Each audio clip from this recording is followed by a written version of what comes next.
Lõpetasin gümnaasiumi aastal 2003 ja Haapsalu kolledž oli avatud aastal 1998, et see oli selline suhteliselt uus õppeasutus ilusate ruumidega ja siis ma otsustasin vaadata, et milliseid erialasid seal siis pakutakse ja valisin endale sobiva välja, mis kõige rohkem meeldis.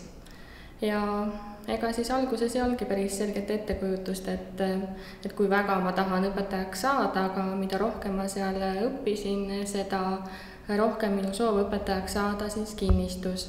Ja ühtlasi on Haapsalu kolledž ka ainus õppeasutus Läänemaal, mis pakub kõrgharidust, et see oli ka üheks selliseks faktiks või punktiks, miks ma otsustasin proovida Haapsalu kolledži sisse saada. Et saab õppida kodu lähedal ja üliõpilased teadupärast ei ole ju kunagi väga suuri materiaalseid võimalusi.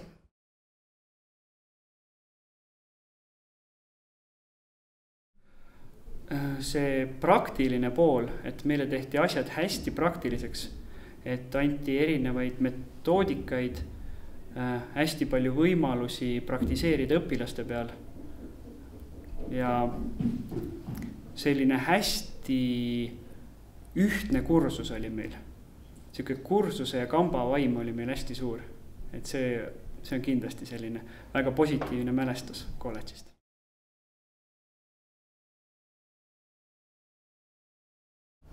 Kõige rohkem meeldisid mulle need inimesed, kes seal olid. Meeldis mulle minu viimane inglise keele praktika, kus ma sain selgeks, et tõesti ma õpetajaks hakata tahan.